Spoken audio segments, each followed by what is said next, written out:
Fala galera, estou com ele aqui, Fred Martucci. Olá, turma. Para mais um episódio na Rota da Redação 1000 e dessa vez nós vamos falar sobre ele, o poderoso Nietzsche. Se Platão é o cara da filosofia, Nietzsche é o cara da crítica. Da crítica. Esse é dos meus.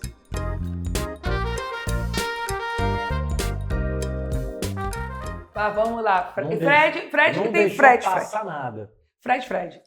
Meu xará, Friedrich Nietzsche, né? Um dos autores mais celebrados da filosofia moderna, fez algumas críticas muito contundentes sobre a própria perspectiva filosófica, mas fundamentalmente sobre os valores sociais, né? Foi um cara genial, com uma formação ainda muito novo, que lhe tornou professor universitário, mas também em função de alguns problemas de saúde, ele abandona a profissão e se dedica exclusivamente a escrever filosofia. Escreveu obras bombásticas que dão o que falar até hoje. E Nietzsche é muito utilizado pelos alunos. Eu até brinco assim, quem sabe escrever Nietzsche já merece ganhar ponto. Entendeu? Nietzsche e Dostoiévski. É verdade. O alemão é cruel, né? Mas vamos lá, a galera joga muito, que a gente quer conhecer mais. O Nietzsche, ele é um autor que começa a sua reflexão filosófica, né, tendo a coragem de fazer uma crítica à própria filosofia. Eita. Então, essa perspectiva, né, de lançar um olhar para si próprio, no caso, para a própria filosofia, e não tratá-la como algo imune de qualquer crítica, já é uma lição que ele nos deixa, né? Nada deve ser poupado de um olhar crítico, de uma reflexão mais profunda, para a gente ver a serventia e o lugar de cada coisa na vida. Com fundamentação. Porque não é só falar por falar, né? Pois é. Então, o Nietzsche ele vai criticar lá na aurora da filosofia, né, na era clássica, vai criticar o ponto de vista socrático-platônico, que intelectualiza a filosofia praticamente ao ponto de separá-la dessa vida mais concreta, mais real, mais instintiva, mais pulsional, a vida do corpo também. Então, ele vai apontar que Sócrates é o homem de um olho só. Tadinho de Sócrates. Tadinho de Sócrates. Adoro Sócrates. Que só tem olho para aquilo que é puramente racional, para aquilo que está da ordem do universal, né? Enquanto relega para um segundo plano, né, essas condições onde a própria vida se dá, que é a do instinto, do desejo, do próprio erro e por aí vai. Que bacana. E aí ele vai propor para a gente, Dani, né, uma perspectiva de que a filosofia contribuiu para uma moral que enfraquece a maior parte dos indivíduos. Como assim? São códigos morais que, segundo ele, limitam as pessoas de viverem como elas desejariam. E a gente acaba cada vez mais se conformando com as lógicas sociais, com os padrões não escritos, né? Os padrões implícitos do que é a felicidade, do que é valorizado, e a gente acaba, muitas vezes, vivendo uma vida que não é a nossa. Com as redes sociais, adoro trazer redes sociais, século XXI, 2025, Nietzsche também não pensou nos algoritmos. Esse é o nosso papel aqui, Dani, porque a filosofia, de um modo geral, ela tem como meta uma reflexão sobre o nosso tempo. Uhum. Então a gente está falando aqui de autores clássicos, autores da modernidade, né? E o que cada um desses autores estava fazendo no seu tempo? Ele estava pensando a realidade dele. E cabe a nós pensar a nossa. E a gente não tem como deixar de lado essa perspectiva, essa realidade que se impõem fundamentalmente na nossa vida hoje, que são das redes sociais. Os algoritmos trabalhando, eu não vou falar nem da inteligência artificial aí, né? Da criação de novas personas pela inteligência artificial.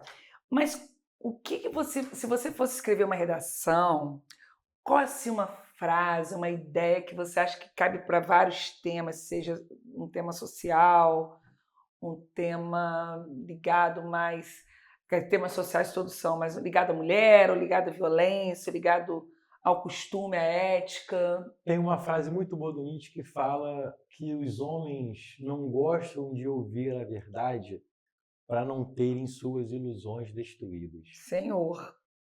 Isso, né, cabe muito também com a perspectiva do outro episódio que a gente conversou sobre Platão, na Alegoria da Caverna, de que a gente tem um certo prazer em se manter alienado naquilo que é confortável para a gente, fechando o olho para outras questões que às vezes estão do nosso lado e a gente parece não ver.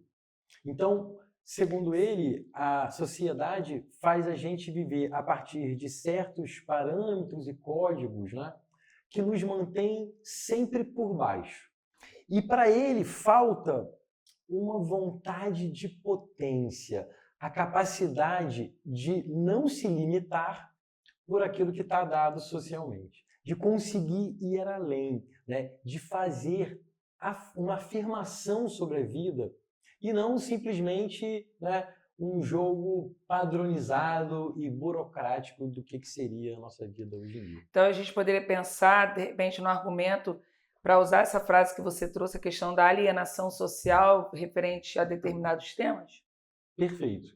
Eu acho que esses temas que você mencionou, né, ninguém pode fechar o olho para a infeliz realidade da agressão contra as mulheres, que no Brasil a gente tem um enxame de notícias desse, né? A gente não pode deixar, tem um tema, gente, que tem ficado na minha cabeça, que é a questão de mãe solo. Existe uma certa alienação social, que a mulher é uma super mulher, está tudo certo, ela dá conta de tudo e acabou, mas a gente não se coloca, de repente, no lugar do outro, e a gente teria como trabalhar essa ideia de Nietzsche. Com certeza, porque as pessoas romantizam, né, que a maternidade é só uma coisa de coração, é só um papel da mulher, e socialmente falando, muitas vezes as mulheres têm que abrir mão da sua vida, dos seus desejos, para conseguir cuidar da família sem o apoio de outras pessoas, sem o apoio do pai, sem o apoio de outras figuras, né, que poderiam ajudá-la a se realizar, não só como mãe, mas também como um indivíduo que tem planos, tem desejos e quer realizar coisas. Né? E que não pode ficar como se estivesse de olhos vendados, digamos Exatamente. assim. Exatamente. Tem um documentário, quer dizer, na verdade documentário não, é um pequeno curta brasileiro chamado Meu Amigo Nietzsche. Que legal. Ele está disponível no YouTube, se eu puder fazer a propaganda. É de um diretor chamado... A gente coloca na legenda embaixo. Fauston da Silva. Esse curta, ele foi premiado no mundo todo. Foi premiado na França, na Bélgica, na Alemanha.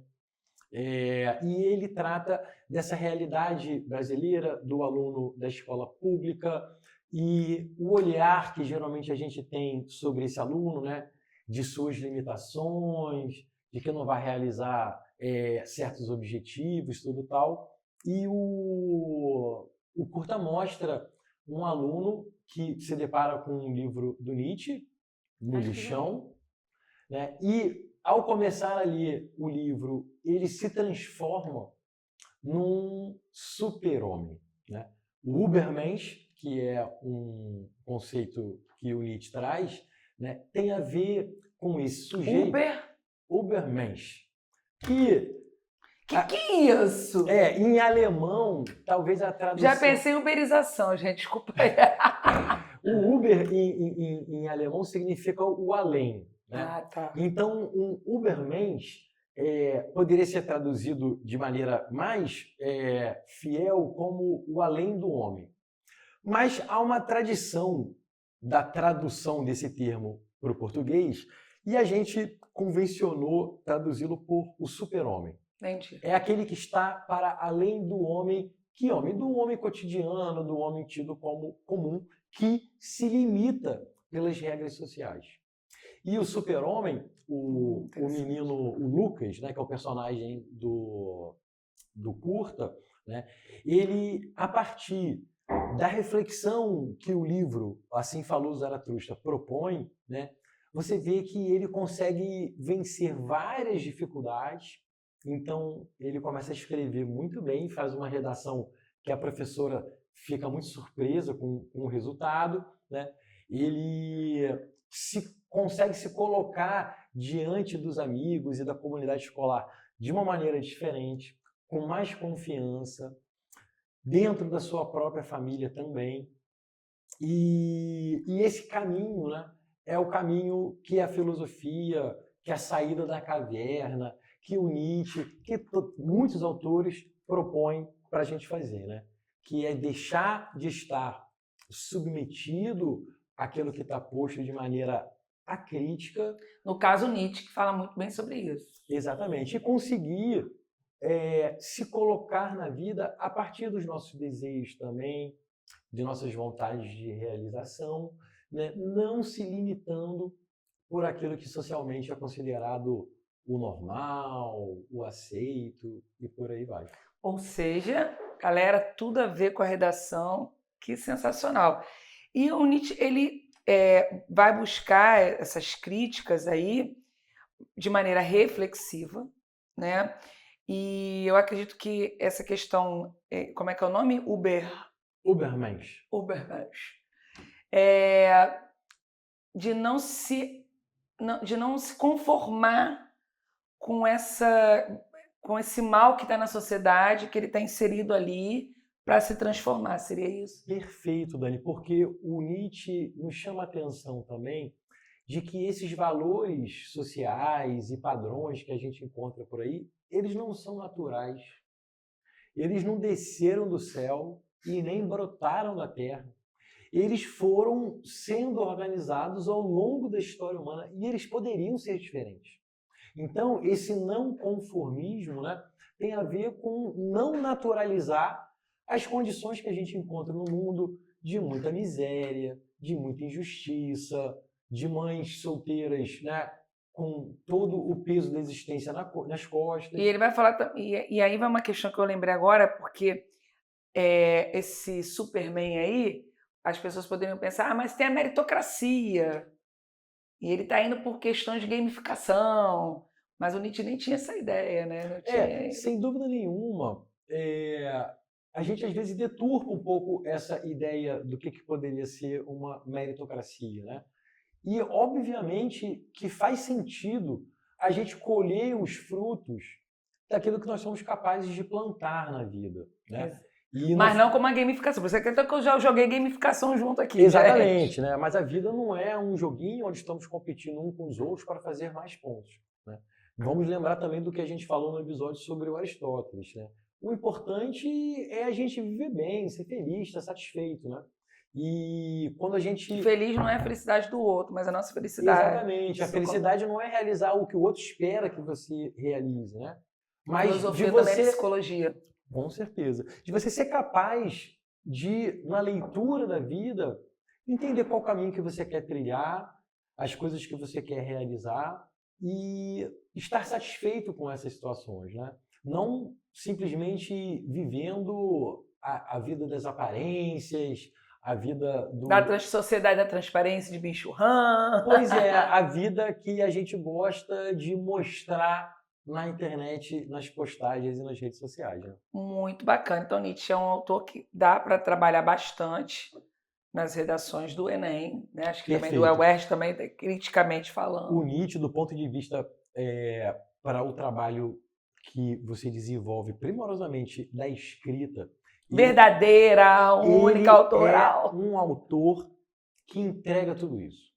Porque ele, pela crítica que ele faz à filosofia, dela ser um elogio a toda a racionalidade, ele faz uma crítica e produz livros, né, que estão para além de uma explicação, sabe, simplesmente lógica e racional do que ele está falando. Então ele pega pelo lado emocional, do impacto, fortes palavras, fortes ideias. Então, ele fala em algum momento que a filosofia é como um martelo, né? Ou seja, algumas ideias, elas têm que ser como uma martelada na cabeça que te balança, que te tira do lugar e que você não é mais o mesmo depois dela. Então, ele é muito capaz de produzir fortes frases de impacto, ideias que, enquanto você está lendo, você para e fala, nossa, não acredito que eu li isso. Então, muitas vezes Super não é, recomendo a leitura. E muitas vezes não é pegar as frases, né, prontas, mas entender essas frases para fazer aplicabilidade. Que Perfeito. o Fred aqui deu um aulão para a gente sobre Nietzsche, trazendo as ideias dele, e ele só disse uma frase. O restante tudo é de interpretações. Vamos pegar como exemplo, né, talvez, uma das frases mais famosas de todas as obras do Nietzsche. Está lá em Assim Falou Zaratustra. Em algum momento, ele afirma que Deus está morto. Essa afirmação, ela tem a perspectiva de ser bombástica mesmo, né? De nos chamar a atenção e falar, como assim, que impropério é esse, que sacrilégio ele está dizendo. Mas vamos lembrar que o Nietzsche é um crítico dessa vida das aparências. Então, simplesmente, talvez ele esteja dizendo que a gente continua indo no domingo na igreja rezar para Deus, enquanto na segunda-feira a gente só nega o imposto, na quarta trai a mulher e na quinta compra na quinta dá um dinheiro pro guarda que multou. Exatamente, para fugir da multa. E no domingo, tu volta lá para levantar as mãos para os céus. Então, ele, em nenhum momento ele está querendo matar Deus. O que ele está falando com essa frase bombástica é chamando a atenção para a nossa hipocrisia. Como que nós já vivemos uma vida de aparência, jogando diante dos outros, mas que na intimidade todo mundo está querendo se dar bem, né? Eita! Sensacional! Fred Martucci mais uma vez aqui com a gente, na Rota da Redação 1000. Muito obrigada, Fred. Beijo, beijo, galera! Tchau, pessoal!